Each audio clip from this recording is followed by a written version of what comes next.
Hey y'all, welcome to Decisions Outdoors.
This episode is being brought to you in part by Huck Performance Fishing Apparel,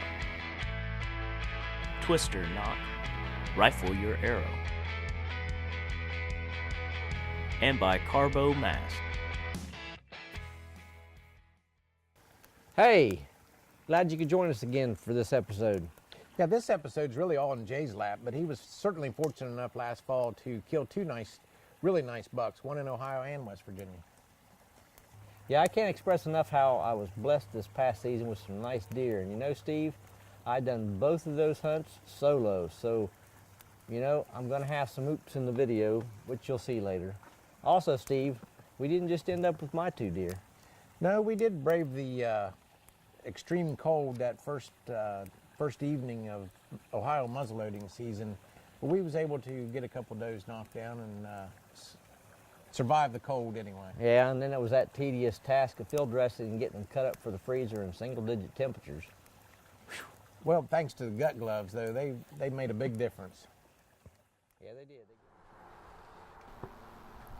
Now this is day one in the high season bow that I'm able to hunt, and I'm by myself. And I'm in here about 3:30. I usually get in here, and it doesn't start to really get dark till 5:36.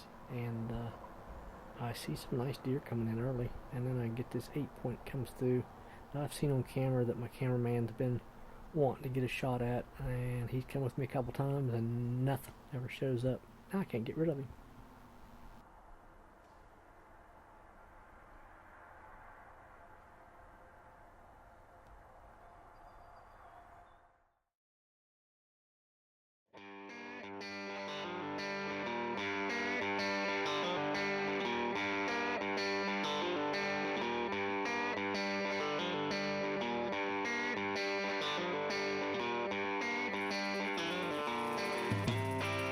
This episode is also being brought to you in part by Big Game Gut Glove. Keep your hands clean this season. Ethics Archery, Spinning Insert, Spin True, Fly Fast, Cut Deep. Garmin Outdoors, our choice for second angle and action camera needs. Twister Knot, rifle your arrow and stabilize faster in flight. It is lighted for better tracking and finding your arrow after the shot.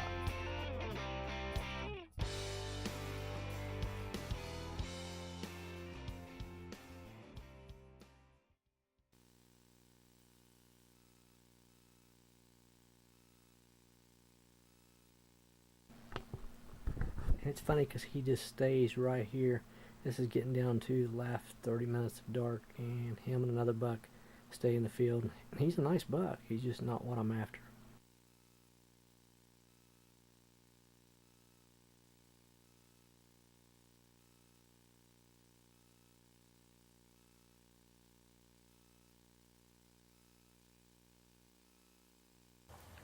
Well, day one's over and not the buck I was looking for, but you know, I seen lots of deer in the clearing. Well, it was a nice day, but I was stuck behind the desk working. Now, Watching for your texts. yeah, Now day 2 has me in the same location for the afternoon hunt. Let's get right back to the stand. Hey y'all, it's day 2 of the high O season. Day 2 of the high season. This morning it poured the rain down, so I wasn't able to get the stand today. As you notice, the blind's soaking wet. It's still running water off of it, but at least it's dried up for this afternoon. Temperature's about 55 degrees. It's a little warmer than normal. But I seen a couple good bucks yesterday. We're gonna sit here and see what happens. Like I say, it's only 10 minutes till 2. Action really doesn't start happening until about 4. But we're gonna stay in the stand and see it through. So see what happens.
Mark. Hey Steve, at this point the sun's starting to settle.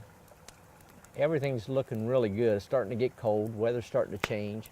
The deer at this location I'm particularly hunting really kind of, they kind of have a, I'm kind of in a staging area. I'm on a small flat between 3 ridges, and it's surrounded by pine thickets and oaks and hardwoods, and they come up to this location, and on their way through at night, right before dark, they'll actually come up here and stage and mingle around and meet and greet before they head over the hill. The amazing part is they're not very far off of a 4-lane highway. No, they aren't, Those because you people can have hear no them. idea what we're Yeah, seeing. you can hear them a lot, and it's funny. You have to walk up on the hill to get to them, and then as they get to that point, they'll come out before dark, and then after it gets dark, they drop down in the fields, and there's about 40 acres of corn, and there's 40 acres of just ryegrass and other things, and then there's some 2 ponds, spring-fed ponds, and they're in that location as well. So the deer come down there, and they stage right there. So I have a good spot, and it's a good spot other than a lot of road noise.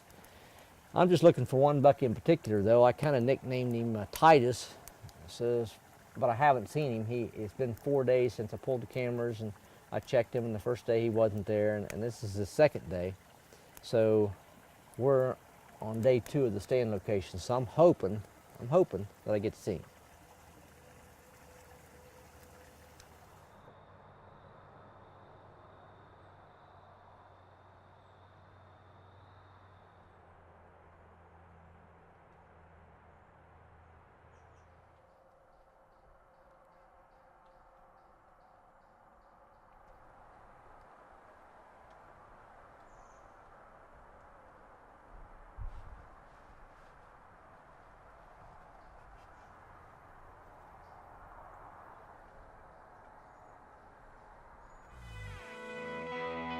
This segment is brought to you by Central Florida Sportsman, ScentLock Enforcer, the personal ozone generator, and CFS Bow Fishing, our one-stop for Florida bow fishing adventures.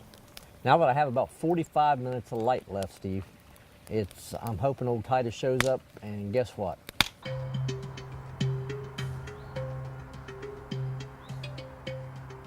Now off to the left corner of my eye, spot I've been watching for him for, oh shoot, since I've seen him come on camera, and bang, there he is.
I don't know what to say other than I'm by myself on Friday in Ohio.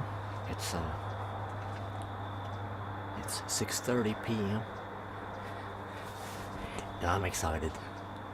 It's a 10-point I've been seeing on camera, and he come right into the stand, or he come right in past the stand, headed over the hill chasing some does, and I put the smack down on him. I got a good shot. He walked off over the hill. So I'm gonna let him get down there for just a little bit, and then I'll get down and see if I can find him. Everything looked good. I'm just hoping. I'm hoping it's there. So stay with me. We're gonna get out of the stand here shortly. We're gonna see what we can find. Now, by myself, Steve, that was a pretty interesting hunt, because the only part that really caused my heart to skip a beat was when I made the shot and it was perfect. I mean, it was perfect. I thought on camera, I reviewed it, it was perfect. And got down out of the stand and walked to the truck and waited an hour, called you, and then I walked back up before waiting on you guys, because I said, he's laying up here. And walked up on the hill and just started around with the flashlight, and it was dark. And well, unbeknownst, I'm staring eye to eye with him about 15 yards, and he's laid down but looking straight at me. So we're in a stalemate. Well, I knew something was up when you called me and you were whispering. And I was like, well, what's going on? And you said, I'm sitting here looking at you. I was like, well, leave then. Turn around and leave. I was just totally this was a bum deal. But then I backed out very carefully, and as I backed up, he actually stood up, and he turned around and walked off. But he didn't run. He just walked off. I wasn't sure what I was. And so I backed it out, and then like you've already said, I was sick the rest of the night. I had a stomach ache. All night, because I thought, man, what did I do with the shot? Where was it at?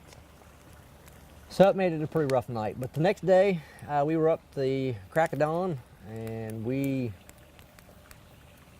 got started. All right, hey, it's Saturday morning. We got out here early, so I managed to get Steve. He come with me, and we're going to walk back in here. Had a good blood trail last night, and it was kind of odd as I got to him about an hour into it. I shined the light up about 10 feet away. He was sitting there looking at me, bedded down. So me and him was a stalemate for about 15 minutes till he finally just got up, took about 10 steps, and then I climbed on back out. So I had to come out and let him lay down through the night. And like I say, we're going to head back in and wish us luck, because I know he's here somewhere.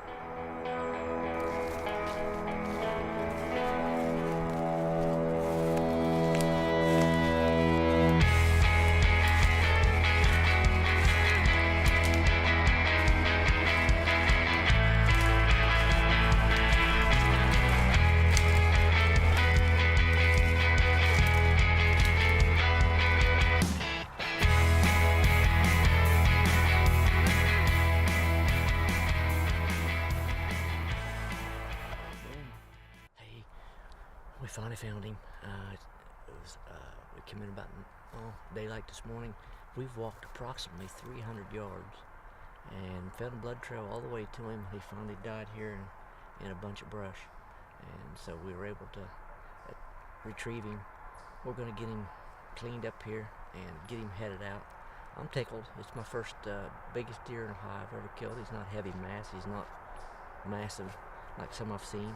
But I'm tickled. He's gonna go.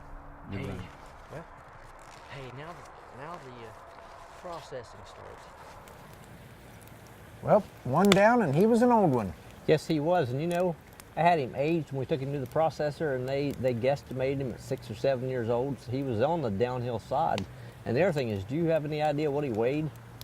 I don't remember. They dressed him, or they said when he was dressed, he was 219 pounds at the process. So that was the biggest deer they'd seen brought in that year. I know that was all we wanted to get up in the back of that Yamaha that morning. Yeah, I couldn't. Yeah, it was like we had to do 3 or 4 cable straps and end up dragging him up, because we couldn't actually get him in the back of the rhino. Yep, he was heavy. Well, now we're at the first week of the West Virginia rifle season, and again, I'm stuck behind the desk working and can't get away. Yeah, and you know what? I was in my stand, the same stand I've hunted in for 5 years, and I've killed 3 nice bucks out of it. But this past year, I did not see a deer or a buck worth shooting at all. It was kind of funny. And the deer that I ended up taking, I had never caught on camera. I was just nothing. I was planning on going shooting a doe, and he just come out, and I'm glad he did. Well, you said there wasn't really anything on the trail camera pictures at all, but let's go see what happens.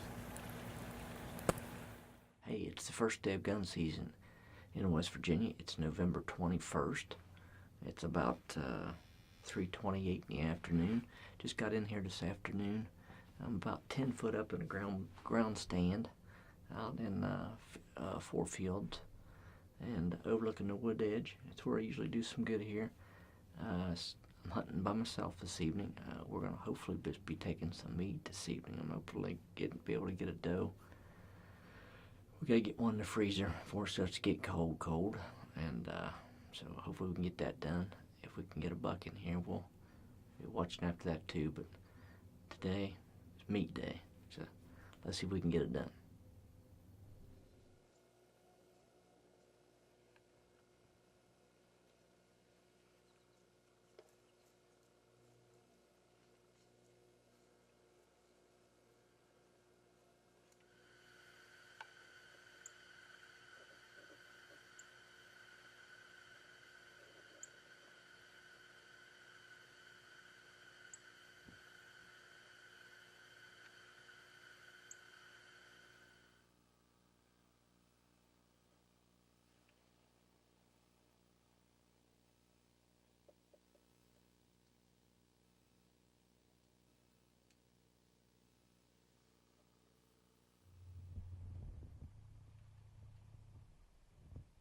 Now, as I stated, I was strictly meat hunting, but it was still early. I wasn't going to shoot something that early because it was cool outside, but I wanted to wait till it got a little darker before I took anything, just in case a buck come in that I hadn't seen.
Pretty excited. I've been in this stand for 10 years, and I've never seen anything. I've killed 2 out of this stand, always by myself. I've never been able to kill one with somebody in the stand with me, so I was able to get this done tonight. This buck I'd never seen before. He's a wide 8. I watched him for 15-20 minutes, and I couldn't get him to leave the feeder, but I went ahead and took him. He's run up in the woods a little bit. I'm pretty sure I had a good shot on him, but he didn't fall down right then, so he went up. So I'm going to give him just a few minutes, and I'm going to go after him. So he's a big buck, wide. Thanks.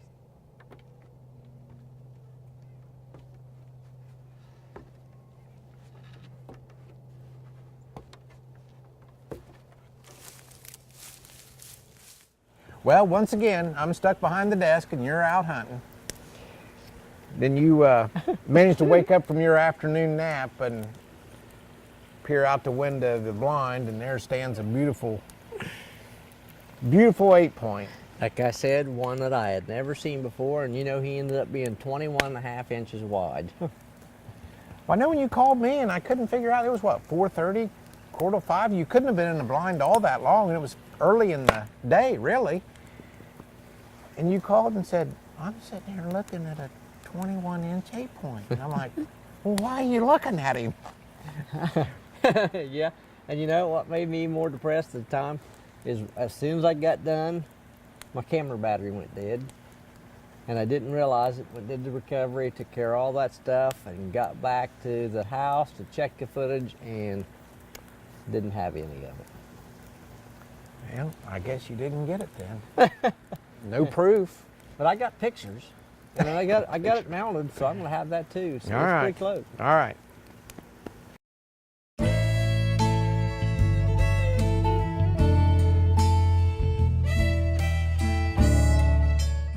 Well, now on to the last hunt. Man, was it a cold one? I'm even cold now thinking about it.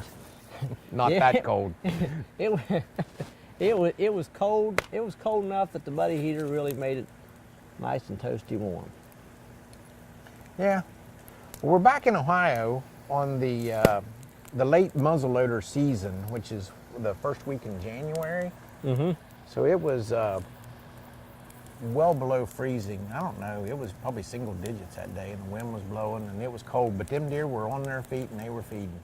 Hey, it's day one of the muzzleloader season in Ohio. It's January 7th? January 7th. It's like 14 degrees out. Sun's shining, so at least it's halfway decent. We got our buddy heater in the blind. We're sitting out here on a field flat, where it looks like they've been coming up to feed. Some corn and some stuff left over. So it's going to be hopefully a good night. We're after doe or buck. Steve's still got a buck stamp. So he's got a buck tag. We're going to see if he can put one down. With that, I'm after a doe. We need to put some meat in the freezer. But like I say, it's cold, so if we do get one down, it's going to be good. Hopefully it's early. If we have two down, it'll be better. Hopefully we can get two at the same time with the camera. So we got a challenge to see what happens. Let's try it.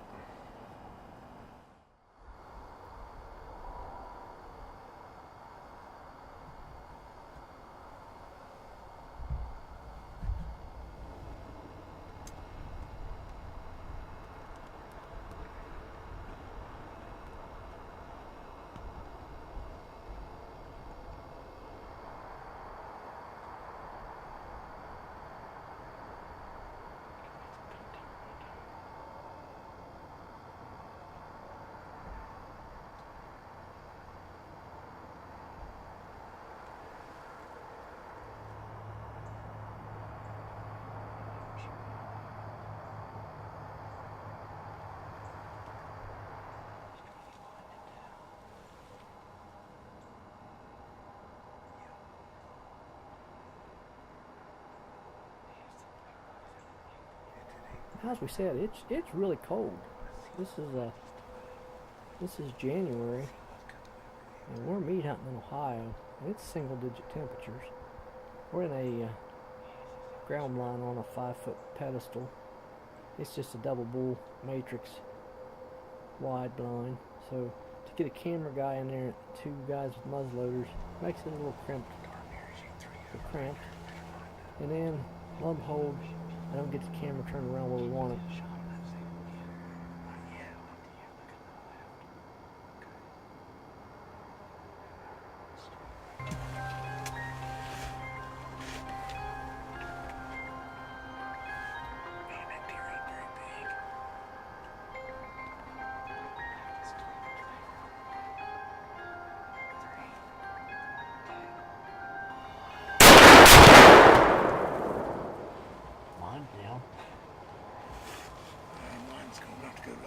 Literally dropped like a rock.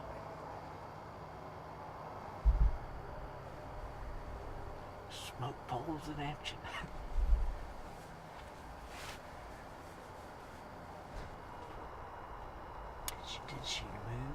serious? All I saw was fire and smoke. And deer scattered everywhere. That's why I stayed steady. I'll let you shoot first, then I'll shoot after, because I know without staying right there. Dang, Steve, it was cold. Yeah, but that buddy heater seemed to make a big difference inside that blind, and I know the heat waves was rolling out of the windows. Them deer didn't pay one bit of attention to it. They didn't, and you know, I really thought when we first got there we was going to be looking at that 8-point that had been coming in, or at 6, or there was another 8-point that was coming in there, and all we seen was a bunch of small bucks and a lot of does. Well, it's because I still have my buck tag in my pocket. That That's why we did that this. that had to be. But then we thought, you know, it's grocery day on the hill, so if it's brown, it was down. Yep, that was the plan. Double whammy. Ba-bam!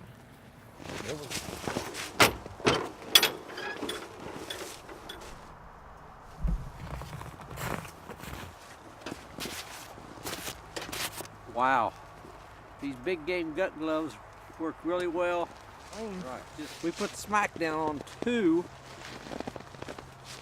does tonight. So we got 2 does down. Simultaneous shot, which was fun. Yeah, countdown, 3, 2, 1, and all we could see was fire and smoke. So we got 2 down. We're gonna get them both loaded up and get them down out of here and get them to the processor. Get them skinned out. Hey, have some back straps for Super Bowl Sunday here coming up soon. Whenever it comes up.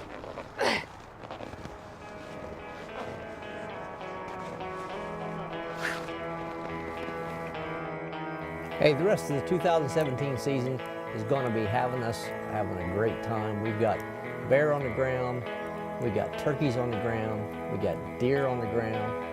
We didn't get any elk this year, get to go this year, but we got many different things coming and going. We got a duck hunt coming up with a bunch of veterans, and that's going to be a lot of fun. So hang with us. We got a lot more to come and a lot more to do. So we're going to have a good time. Hope you'll stay with us. Until next time. And once again, we want to thank these fine sponsors.